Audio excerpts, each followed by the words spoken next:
Merci, Madame la Ministre. La parole est à Monsieur Jean-François Mbaye. Merci, Monsieur le Président.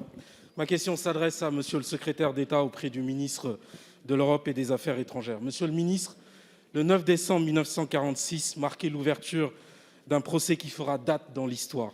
Sur le banc des accusés, une vingtaine de médecins et de scientifiques du Troisième Reich ayant pratiqué d'indicibles sévices sur des êtres humains au nom d'un progrès qui était en réalité une barbarie sans nom. De cette procédure judiciaire est né le premier corpus éthique international, 10 principes connus sous le nom de Code de Nuremberg. À travers eux, l'humanité réaffirmait la primauté de la personne et de sa dignité sur toute autre considération. L'attachement profond qu'elle nourrit pour cet humanisme, le souci constant qu'elle apporte à la primauté de la personne humaine, la France l'a démontré en forgeant son propre droit de la bioéthique. Ces principes, la France les porte également au-delà de ses frontières, comme le démontre notamment la signature, puis la ratification de la Convention sur les droits de l'homme et la biomédecine en 1997. La Convention d'Oviedo est l'héritière des textes fondateurs des droits humains à l'international, que ce soit la Déclaration universelle des droits de l'homme de 1948 ou encore la Convention de sauvegarde des droits de l'homme et des libertés fondamentales de 1950.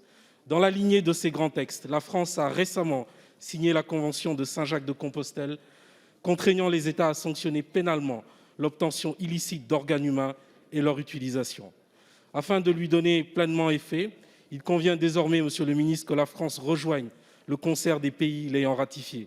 Ce faisant, oui, notre pays sera en pointe de la lutte contre le trafic d'organes et contre le tourisme de la transplantation illicite pratiquée à l'international, parfois de manière institutionnalisée.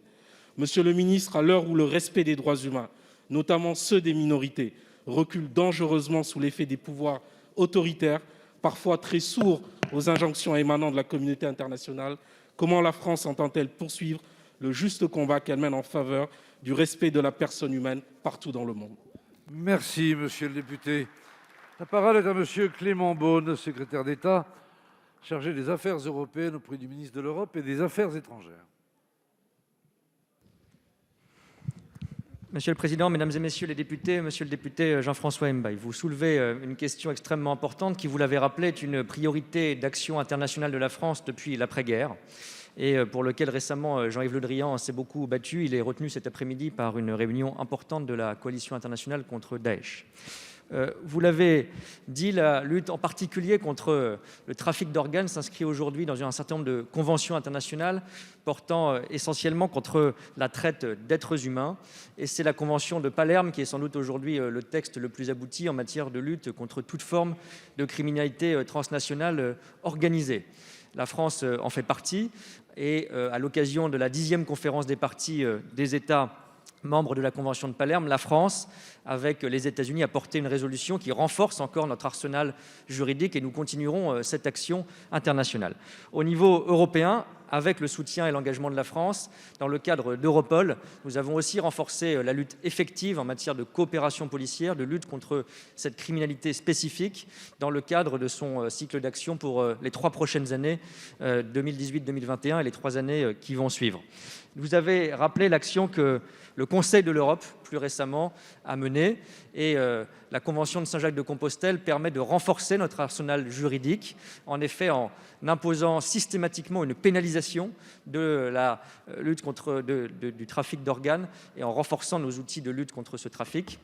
La France a rejoint au mois de novembre 2019 cette convention qui, par le nombre d'États parties qui l'avaient rejointe précédemment, est en vigueur depuis le mois de mars 2018. Nous continuerons cette action et je peux vous le dire, en ce moment même, le projet de loi de ratification de la Convention du Conseil de l'Europe de Saint-Jacques-de-Compostelle est en train d'être finalisé. Il fera l'objet d'un examen au Conseil des ministres dans les prochaines semaines, ce qui permettra, dans le prolongement de cette action, à votre Assemblée de connaître de ce projet d'autorisation de la ratification avant la fin de la session parlementaire au mois de juillet. Merci, Monsieur le député. Merci, Monsieur le ministre. La parole est à